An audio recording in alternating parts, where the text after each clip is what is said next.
আদালত ইশরাককে মেয়র বানাই দিল, ইশরাক আন্দোলন করলো আপনার নগর ভবনের সামনে, আপনিও নগর ভবনে বসে থাকলেন। আসলে ওই জিনিসটা কি ছিল? আমি একটা সাধারণ মানুষের চোখে বলছি, আমি কাউকে অভিযুক্ত করছি না।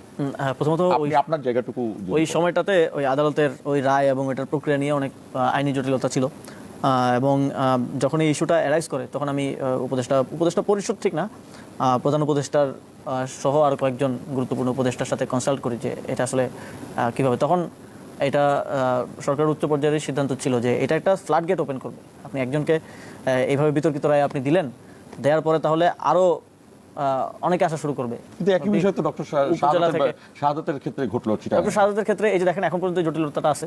ডক্টর শাহাদাতকে যে ওই সিদ্ধান্তটা ভুল ছিল, তখন আমি ছিলাম না মন্ত্রণালয়ে, তখন আমাদের প্রয়াত হাসান আরিফ স্যার ছিলেন।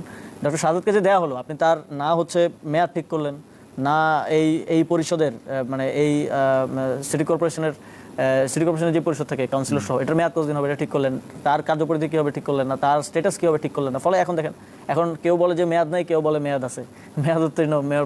তো এই জিনিসগুলো তো আপনি সলভ করেন নাই, এবং এটার ফলে একটা ফ্লাড গেট ওপেন হওয়ার সম্ভাবনা ছিল। অনেক রাজনৈতিক দল দাবি করতো যে আওয়ামী লীগের সময় যতগুলো লোকাল গভর্নমেন্ট ইলেকশন হয়েছে, যে সেকেন্ড হাইয়েস্ট সে আইসা এবার কোর্টে যাচ্ছে, সমানে যাচ্ছে। আমাদের আইন শাখা বারবার বলছিল যে স্যার আজকে এতগুলো কেস ফাইল হচ্ছে কালকে, অথচ 5 বছর পরে আপনি যে করতে পারেন এই জিনিসটা 4 বছর পরে।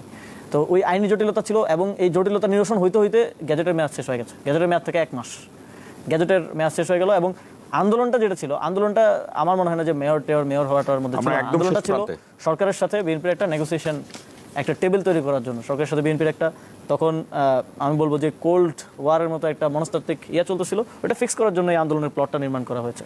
আচ্ছা।